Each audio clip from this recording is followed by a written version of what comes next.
Good morning, Year 9. This is Mr. Parsons, and today we are going to go through, have a close look at the requirements for your history research task.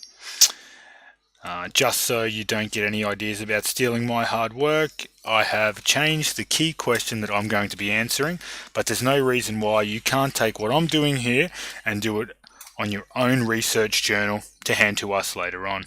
First thing I'm going to do is have a look at the key question that I'm actually being asked. Today I have one that says, is the Sony PS4 the greatest gaming console that has ever been manufactured? I'm just going to highlight that to bring your attention to it.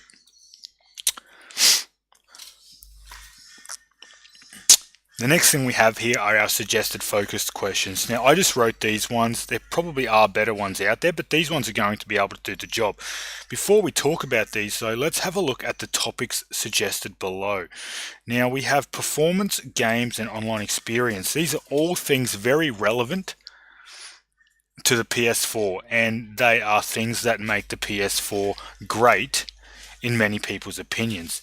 To answer our focused questions, however, I'm only going to focus on one of these, and that's going to be online experience. So I'm going to highlight that in a different color.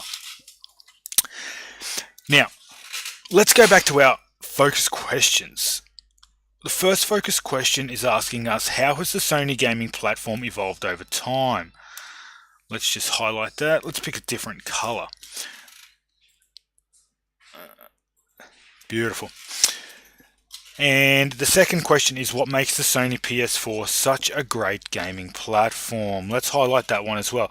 Now, when I'm answering these, I'm only going to be talking about the online experience. I might mention games and I might mention the console's performance capabilities, but the bulk of my information and my sources are going to be heavily relying on the PlayStation's online experience only.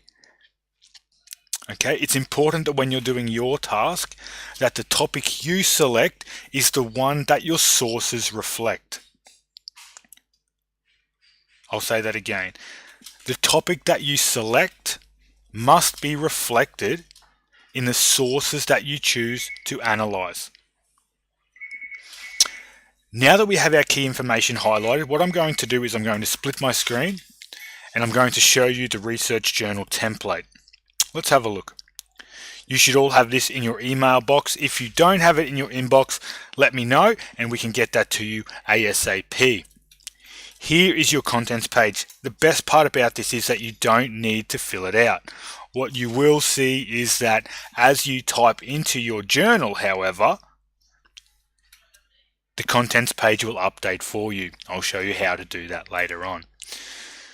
Let's scroll down to the second page. I've given it a name. I've called it my history research journal. You can call it something else. Call it something about World War I. Okay. The first thing I did was I typed in my key question here. Now, remember that I need to be able to read this.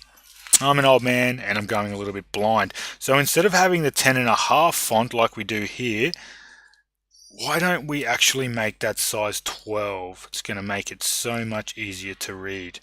So I've typed my key question in directly from my task sheet over here. The next thing I did was I transferred my focus questions as well. Let's increase that font to size 12 also. The next thing I would like to bring your attention to, grade 9, is the key for your annotations. Now, you all know that you have to annotate the sources that you find, but it's important that when you annotate them in different colors so we know what you're trying to say.